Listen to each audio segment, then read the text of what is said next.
G'day, I'm Matthew Mason-Cox, President of the New South Wales Legislative Council. Today, I want to introduce you to Sir John Hay, who was President nearly 150 years before me. Sir John can be seen as one of 8 impressive marble figures lining the walls of our upper house chamber here at New South Wales Parliament, and this video is part of a series exploring just who these people were. Now, before we talk about Sir John as the man behind the marble, let's take a moment to look at the bust itself. Sir John has been immortalised in the official presidential robes and is wearing the collar and star of a knight, having been appointed a Knight Commander of the Order of St Michael and St George in 1878.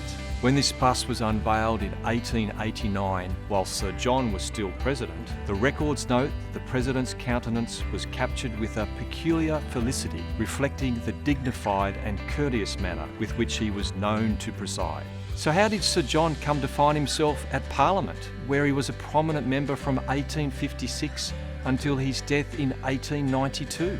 Sir John actually left a promising legal career in his homeland of Scotland to emigrate to the new colony of New South Wales in 1838. Here he became a successful pastoralist in the Riverina, a career which led him to represent electorates in the first Legislative Assembly. And yes, I said Legislative Assembly. Sir John was indeed first a member and then Speaker of the other House of Parliament before joining the upper house in 1867 and becoming President in 1873.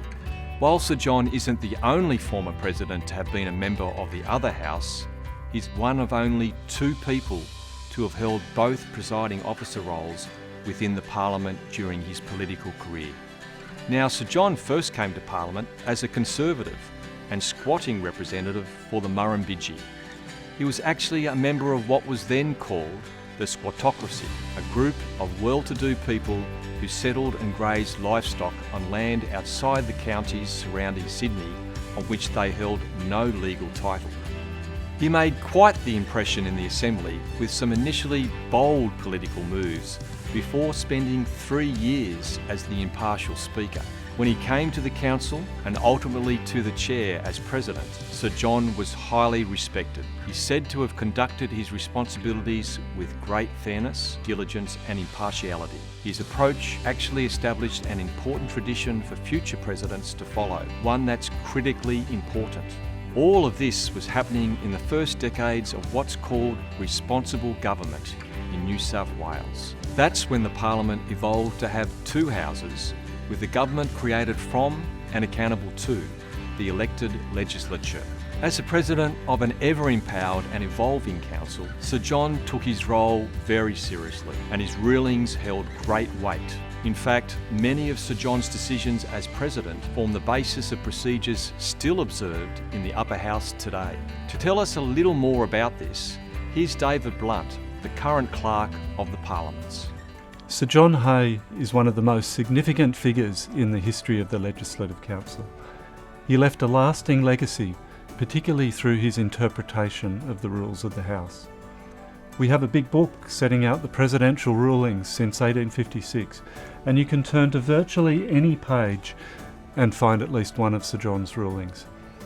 To give an idea of their contemporary relevance, back in 1996, when the House was debating the powers of the House to order the production of documents by the government, then President Willis quoted from no less than 4 of Sir John's rulings in determining that that matter could proceed. The rest is history. Thank you, Sir John. Now, Sir John was appointed to the Legislative Council for life and in fact died while still President in 1892. He held the office for 18.5 years, making him the longest serving president since the establishment of responsible government. What a figure. I'm often reminded of Sir John's legacy as I sit in the President's chair. With his gaze turned slightly towards where the President sits, he's definitely been keeping an eye over the men and women who presided over this place since his time at the helm.